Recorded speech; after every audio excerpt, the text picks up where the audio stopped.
మమ్ముటి గారి బ్రహ్మయుగం అనేది first look posters నుండే నాలో చాలా ఎక్సైట్మెంట్ ని పెంచేసింది. పోతే ఈ ఫిల్మ్ ని ప్రీవియస్ వీక్ లోనే చూద్దాం అనుకున్నప్పటికీ తెలుగు డబ్బింగ్ లేకపోవడం వల్ల కాదు, దగ్గరలో ఎక్కడ కూడా రిలీజ్ లేదు. చాలా దూరం ట్రావెల్ చేయాలి, అది కూడా మిడ్ నైట్ షోస్ వరకు. అంటే రిటర్న్ ఇంటికి వచ్చేసరికి బాగా లేట్ అయిపోతుంది అనమాట. మెరీ క్రిస్మస్ కొద్దిగా దగ్గరలో ఉండడం వలన లేట్ నైట్ అయినా సరే దాన్ని చూడడానికి ట్రై చేశాను. ఓవరాల్ గా ఈ ఫిల్మ్ తెలుగు డబ్బింగ్ లో ఇవాళ రిలీజ్ అయింది. సో చూడడం జరిగింది. ఈ ఫిల్మ్ లో ఉన్న స్టఫ్ ఏంటో ఇప్పుడు క్లారిటీగా మాట్లాడుకుందాం. హారర్ జానర్ లోని ఓన్లీ గోస్ట్ ఫిల్మ్స్ మాత్రమే కాకుండా ఫ్యాంటసీ, థ్రిల్లర్స్ అండ్ ఇంటెన్స్ గా రన్ అయ్యే లాంటి డ్రామాటిక్ ఫిల్మ్స్ చూడడం కూడా నాలాగా చాలా మంది ఫిల్మ్ లవర్స్ కి ఇష్టమే ఉంటుంది. సో అలాంటి టైప్ ఆఫ్ జానర్ అయ్యి ఈ ఫిల్మ్ కూడా. ఫిల్మ్ యొక్క ఎక్స్పీరియన్స్ స్టార్టింగ్ నుండి చెప్పాలంటే ఫస్ట్ యాక్ట్ లోనే ఒక సస్పెన్స్ అయితే మాత్రం ఫిల్మ్ లో అలా బిల్డ్ అవుతూ ఉంటుంది. అంటే ఏం జరుగుతుంది ఏంటి అనే దాని గురించి, అంటే స్టోరీ ఏ విధంగా ఉంటుందనే క్వశ్చన్ మార్క్ అయితే మాత్రం క్లారిటీగా ట్రైలర్ లో నాకు అర్థం కాలేదు ఏ విధమైన కాన్సెప్ట్ అనే దాని గురించి. సో స్టార్టింగ్ పార్ట్ నుండి మనకు అనిపించే కాన్సెప్ట్ వేరు, అక్కడ జరుగుతుంది అలా ఒక్కొక్కటి కూడా రివీల్ అవుతున్న కొద్దీ ఫిల్మ్ లోని ఆ డ్రామాలోని థ్రిల్లింగ్ అనేది అలా పెరుగుతూ ఉంటుంది. క్వశ్చన్స్ కూడా ఆ విధంగానే రేజ్ అవుతూ ఉంటాయి. మెగాస్టార్ మమ్ముటి గారి స్టార్టింగ్ ఫ్రేమ్ నుండే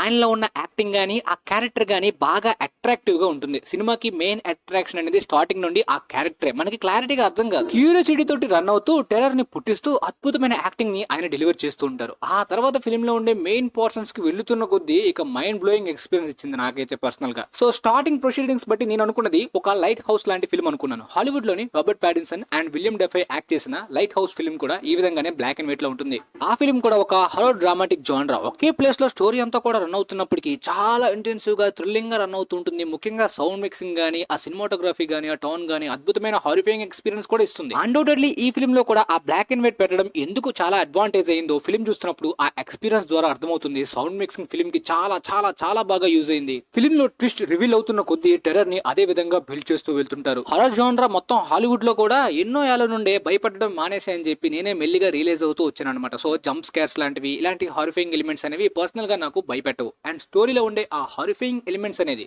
లైక్ టెర్రర్ ని పుట్టించే ఆ థ్రిల్లింగ్ వైబ్స్ అనేది నాకు ఎంగేజింగ్ గా స్టోరీకి కనెక్ట్ అయ్యే విధంగా చేస్తుంది అనమాట. దాంతో అలాంటి హారర్ వైబ్స్ ఇనఫ్ నాకు. ఈ ఫిల్మ్ లో అలాంటి పోర్షన్స్ కొన్ని సీన్స్ లోని అద్భుతమైన ఎక్స్పీరియన్స్ కలిగించింది నాకు. అంటే లైక్ ఎగ్జాంపుల్ గా ఒక ఏన్షియంట్ మిత్ ని ఒక హిస్టారికల్ ఈవెంట్ ని కలిపి రాసిన ఈ స్టోరీని చాలా చక్కగా రాసుకున్నారని చెప్పాలి. స్టోరీ టెల్లింగ్ తో పాటు ఆ రైటింగ్స్ ప్రతి ప్రొసీడింగ్స్ కూడా అద్భుతంగా వివరిస్తున్న కొద్దీ ఫిల్మ్ లో ఎక్సైట్మెంట్ అలా పెరుగుతూ ఉంటుంది. కానీ నాకు అనిపించింది ఏంటంటే ఇది సింగిల్ పార్ట్ లా కాదు, రెండు పార్ట్స్ లాగా ఈ స్టోరీనే యూజ్ చేసుకోవచ్చు అని నాకు ఐడియా అనిపించింది. అంటే అలాంటి చాలా స్టఫ్ ఉంటుంది, అదేంటంటే స్టోరీకి సంబంధం లేకుండా అలా వెళ్ళిపోతూ ఉంటుంది లిమిట్లెస్ గా. అంటే ఒక క్యాష్ గ్రాబింగ్ ఫ్రాంచైజ్ గా అలాంటి ఎలిమెంట్స్ యూజ్ చేసుకోవచ్చు. సో ఫిల్మ్ లో అలాంటివి ఏమి కూడా యూజ్ చేసుకోలేదు. కేవలం వాళ్ళు అనుకున్న మెయిన్ పోర్షన్ ని చెప్పడమే అద్భుతంగా చెప్పారు. అలా రివీల్ చేస్తున్న పోర్షన్స్ అన్ని కూడా తుంబాద్ వైబ్స్ ఇచ్చే. తుంబాద్ నేను రిలీజ్ అయిన ఇయర్ లో చూసినప్పటికీ థియేటర్స్ లో చూడలేకపోయాను. బట్ ఈ ఫిల్మ్ థియేటర్స్ లో చూసినందుకు చాలా మంచిగా అనిపిస్తుంది. సౌండ్ ఎక్స్పీరియన్స్ మంచిగా ఉన్న థియేటర్ లకు వెళ్తే అద్భుతమైన ఎక్స్పీరియన్స్ తో పాటు ఆ విజువల్స్ ని కూడా అద్భుతంగా మీరు ఎంజాయ్ చేయొచ్చు. అండ్ యాక్టింగ్ పరంగా కానీ స్టోరీలో ఉన్న సర్ప్రైజింగ్ ఎలిమెంట్స్ కూడా మిమ్మల్ని అట్రాక్ట్ చేస్తుంది. కానీ రెగ్యులర్ ఆడియన్స్ కంటే normal time pass horror films చూసే వాళ్ళకి మాత్రం కొద్దిగా కనెక్ట్ అవడం గానీ అర్థం కావడం గానీ కష్టం అనిపిస్తుంది.